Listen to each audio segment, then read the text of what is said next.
Okay, so again sir आपका welcome है हमारे चैनल योगेंद्र सिंह योगी पे। बहुत सारे टॉपिक कवर करने के बाद सर जो आज का केस सुनने में आया है बहुत ही ज़्यादा शर्मसार है, तो उससे रिलेटेड सर कुछ क्वेश्चन हमारे आपसे रहेंगे। सर अभी रिसेंट में ना कुछ बाबा की बात बहुत ज़्यादा उठ रही है, तो एक छांगुर करके बाबा हैं सर, उनके बारे में बहुत आ रहा है, तो वो क्या है, मतलब क्या पर्सनैलिटी, कैसी चीज़ें हैं? हाँ, मैं अभी वो ये बात अभी नोटिस में आई है कुछ दिनों से। काफ़ी मीडिया में आया हुआ है कि जो ये यूपी का जो बलरामपुर ज़िला है, वहाँ पर एक ये छांगुर बाबा का केस आया है, जो यूपी एटीएस ने उनको पकड़ा है। और उसके बारे में पता चला, इनिशियली तो ये पता चला है कि वो एक गरीब परिवार से आता था, और वो ये जो अंगूठी है, ताबीज़ है, या जो ये नग होते हैं जो लोग विश्वास करते हैं, उसको बेचता था। वो साइकिल पे घूम घूम के बेचता था, और मज़ारों के बाहर भी बैठ के बेचता था। उसका नाम जो है, वैसे उसका नाम जलालुद्दीन कह रहे हैं कोई, और कोई जमालुद्दीन कह रहे हैं। तो वो था, और वो वहाँ पर पूर्वांचल में एक झांगुर बाबा है, छांगुर बाबा की मज़ार है, उसकी बड़ी मानता है। तो उसके बाहर ये बैठ के बेचता था, तो इसने भी इसको छांगुर बाबा कहने लग गए।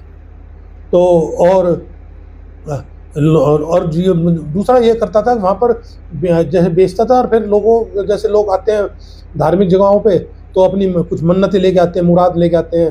किसी कोई पैसे के लिए आता है, कोई जायदाद के लिए, कोई व्यापार के लिए, कोई संतान के लिए।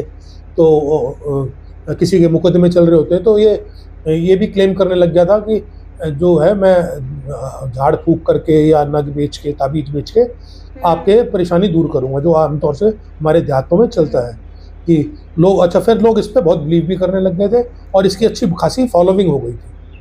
तो यहाँ तक तो इसका मामला है। तो जो इसकी, सर ये तो हमें पता चला कि मतलब हाँ, हाँ क्या ठीक, इंसिडेंट था हाँ बिल्कुल। हाँ ओके सर, पर अभी ना बहुत ज़्यादा बातें इसकी उठ रही हैं, और स्पेशली बात की जा रही है कि ये ऐसा क्या करता था कि इस पे कार्रवाई हुई है, और किस तरह की कार्रवाई हुई है, उसके बारे में थोड़ा बताइए। हाँ, उसमें फिर पता चला कि ये जो नग वगैरह बेचता था, ताबीज़ बेचता था और फॉलोइंग करता था, वहाँ तक तो चलो कोई खास ऐसी बात थी नहीं, कोई ऐसी रिपोर्ट नहीं आई जो इसके लिए इलीगल काम आए, और उसमें बहुत सारा ऐसा पैसा वैसा नहीं था। असली बात जब शुरू हुई कि ये जो है अपने नगों के चक्कर में बॉम्बे गया, वहाँ से नग वगैरह खरीदने के लिए, उसके लिए। तो वहाँ पर कोई नागपुर का ईदुल इस्लाम नाम का आदमी मिला इसको। वहाँ से इसको समझाया गया कि तेरी इतनी फॉलोइंग है, इतने लोग जानते हैं, तेरे को मानते हैं पूर्वांचल के इलाके में, जो यूपी का पूर्वांचल इलाका है, जो नेपाल बॉर्डर से लगता है, ये सारा उस इलाका का था। तो उसको शायद उसने वहाँ पर इसको इसकी संस्था को जो है मिडिल ईस्ट से जोड़ दिया, जो मुस्लिम कंट्रीज़ है मिडिल ईस्ट में। तो वहाँ से फिर इसका कार्रवाई शुरू हुई। तो उसके बाद इसने शुरू क्या किया कि मिडिल ईस्ट से इसका जांच से पता चला है कि 40 देशों से इसके खाते में पैसे आए हैं। हालांकि ये मिडिल ईस्ट की यात्रा इसने एक ही की है, पर ये एक यात्रा में करके इसने किस तरह से क्या जाल बिछाया कि इसको वहाँ से पैसे आने लगे। और उसमें शर्त यही थी वहाँ से पैसे आने की कि आप धर्म का वो विस्तार करो, मतलब कि लोगों के धर्म परिवर्तन कराओ। और ये चीज़ जो है, देखो हमारे मुल्क में वैसे तो हमारा मुल्क जो है हर धर्म को स्वतंत्रता देता है, हर एक को अपने धर्म को मानने की छूट देता है, और सब धर्म बराबर है। और अगर कोई किसी व्यक्ति विशेष अगर उसको किसी धर्म से प्रभावित होकर उसको अपना ले, तो कोई उसमें हर्ज भी नहीं है।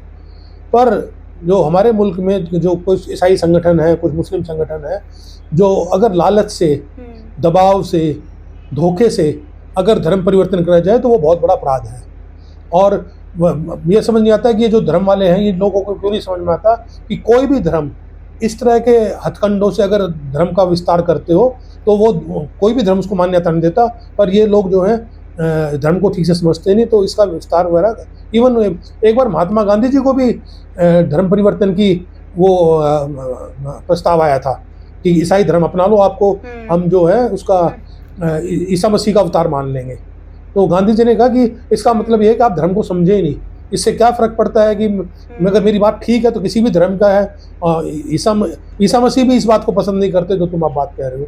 तो इस तरह के हथकंडे चल रहे हैं। तो इसने फिर जो है वहाँ कार्रवाई शुरू करी, धर्म परिवर्तन की। और इसने 15 साल में तकरीबन 4000 लोगों का धर्म परिवर्तन कर बताया अभी तक तो जो आंकड़े आए हैं। बाकी अभी जांच चल रही है, अभी खूब आगे इसमें बात खुलेगी कहाँ तक इसका रैकेट फैला कहाँ नहीं। और इसने करोड़ों रुपए की संपत्ति बनाई और वहाँ पर ज़मीन बनाई, एक सरकारी ज़मीन पे बहुत बड़ी 12 करोड़ की इसकी कोठी है और पूना में ज़मीन है और बहुत जगह ज़मीन है। और इसने सबसे पहले जो धर्म परिवर्तन कराया वो एक नवीन अरोड़ा और एक नीतू अरोड़ा नाम की थी, उसको नसरीन बनाया वो लेडी को, और सबसे पहले उनका धर्म परिवर्तन कराया। और वो नसरीन है जो अब उसकी सबसे खास एसोसिएट हुई है। तो इनका मेन टारगेट यह रहता था कि ज़्यादातर उस तरह महिलाएं टारगेट में ऐसी रहती थी जो अकेली महिलाएं हैं, तलाकशुदा हैं, या किसी ने उसके पति ने त्याग रखा है, तो जो से पीड़ित सी महिला है और उनको टारगेट ज़्यादा रखते थे। तो इसमें मतलब कि 1500 करीब लेडीज़ को का धर्म परिवर्तन कराया है। और मुझे एक बात है कि उसने इसके छापे में एक रेट लिस्ट भी निकलाई कि धर्म परिवर्तन की, और उस धर्म परिवर्तन के चक्कर में जो पैसे बाहर से आए और इसने कुछ लोगों को दिए और कुछ बीच में अपने कमाए, तो मतलब कि इसने उस पैसे से अपनी राजनीति भी की, खुद भी प्रधान बना, अपनी वाइफ को भी प्रधान बनाया गांव का, और अपने लड़के को भी पॉलिटिक्स में उतारने की कोशिश कर रहा था। तो वहाँ रेट लिस्ट निकली तो उसमें पता चला कि जो अगर ब्राह्मण है या उच्च वर्ग है उस लेडी को कराओगे तो 14 से 16 लाख, और बैकवर्ड के उसको कराओगे तो 10 से 12 लाख, और हरिजन और नीची कास्ट जो है उनका कराओगे तो 8 से 10 लाख, इस तरह के रेट थे। तो इसने इस तरह से सैकड़ों लोगों को कराया। और इसमें तो अब उसने पुलिस ने जो है एटीएस के उसमें आ गया और पुलिस इसको अरेस्ट कर लिया, इसको कर लिया, नसरीन को कर लिया, 2 लोगों 4 को अरेस्ट कर लिया, इनको रिमांड पे ले लिया है। और आगे अब देखो इनकी कैसे चलते हैं। अच्छा, इनका जो घर है उसको उन्होंने ध्वस्त कर दिया। असल में देखो हम तो वैसे जो ये बुलडोजर चलता है असंवैधानिक तरीके से हम तो बहुत खिलाफ है, पर इस तरह के लोगों की जिसने बिल्कुल सरकारी ज़मीन पे ही घर बना रखा है तो उसको तो ध्वस्त कर देना ही चाहिए। नहीं तो हम तो कह रहे हैं सब कुछ न्यायालय के थ्रू होना चाहिए। तो इसका घर ध्वस्त कर दिया, और ध्वस्त करने में पता चला कि वहाँ कोई सुरंग भी निकली है और उसमें खजाना भी निकला है, उसकी डिटेल अभी आनी बाकी है। तो पुलिस जो है इसके ऊपर काफ़ी कार्रवाई कर रही है। और अब देखो इसका जो है आगे कैसा क्या चलता है। बिल्कुल, ये तो सर एक तरह का लाइक पूरा प्री प्लान एजेंडा टाइप का लाइक साउंड कर रहा है, क्योंकि इतनी सारी चीज़ें वो भी इतने टाइम से चल रही हैं, और उससे भी बड़ी बात कि किसी को अभी तक पता नहीं चला, अब जाके इस पर कार्रवाई हो रही है। सर ऐसी चीज़ें अक्सर सुनने में आती हैं कि कभी ये बाबा पकड़े गए, कभी वो बाबा पकड़े गए, तो ऐसा क्या किया जा सकता है कि ये सारी चीज़ें आगे ना हो या कम हो या कंट्रोल में आ जाएं? नहीं, वैसे इस तरह की चीज़ें असल में क्या है, ये बहुत बड़े मिशन हैं, विदेशी ईसाई मिशन हैं, मुस्लिम मिशन और भी इस तरह के लोग हैं। पहली बात तो ये है कि इसमें इसके 2 पहलू हैं। एक तो धार्मिक नेताओं की जिम्मेवारी है कि वो धर्म को ठीक से समझें, और जो इस्लाम के जो धार्मिक लीडर हैं, बड़े लीडर हैं, चाहे मिडिल ईस्ट में हैं, चाहे हिंदुस्तान में, या ईसाइयों के लीडर हैं, जो धार्मिक लीडर हैं, कि वो अपने फॉलोअर्स को धर्म की सही परिभाषा समझाएं और उसको समझाएं कि धर्म जो है ऐसे ज़बरदस्ती थोपा हुआ या इस तरह से नहीं। आप अपने काम इतने अच्छे करो कि लोग आपको देख के आपको फॉलो करें। इस तरह से लालच से, धोखे से, ये तो अपने आप में गैर धार्मिक काम है। धर्म, कोई भी धर्म झूठ को, रिश्वत को, दबाव को कोई धर्म अच्छा नहीं मानता, अगर किसी का कोई धर्म का मूल सिद्धांत नहीं है। वो तो जो धर्म को ठीक से समझ नहीं पाते, तो वो लोग जो है इस तरह के काम करते हैं। और दूसरा पक्ष जो है वो कानून है, संविधान है। संविधान में तो हमारे यहाँ पूरी वो है। अब इसमें तो यूपी गवर्नमेंट की भी वो है, जो 3 भी सरकारें रही हैं, और जो एजेंसियां हैं, जो पुलिस है, जो सीबीआई है, इनको और सख्त बनाना पड़ेगा, और कार्रवाई करनी पड़ेगी कि इस तरह के आदमी को इतने साल लगे कैसे।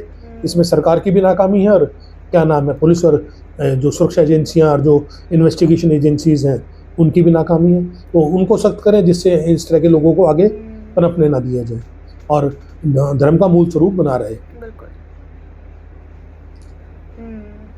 बिल्कुल सर, इन सारी चीज़ों पर कार्रवाई और इवन जल्दी कार्रवाई बहुत ज़रूरी है, क्योंकि अक्सर हमें ऐसे केसेस सुनने को आते हैं और सबसे ज़्यादा इनका जो शिकार बनता है वो आम आदमी ही होता है। आम आदमी होता है और गरीब आदमी होता है, जो मजलूम होता है, जिसको पैसे की तंगी होती है। इस तरह से वो लोग शिकायत हो जाते हैं। गरीब आदमी और नासमझ और कम पढ़े लिखे, इस तरह के लोग शिकार होते हैं। बिल्कुल। तो बस सर यही आशा है सरकार से और सारे लोगों से कि जल्दी इस पे एक्शन लिया जाए। Thank you so much sir, हमारे नमस्कार जी। क्वेश्चन यहीं तक थे।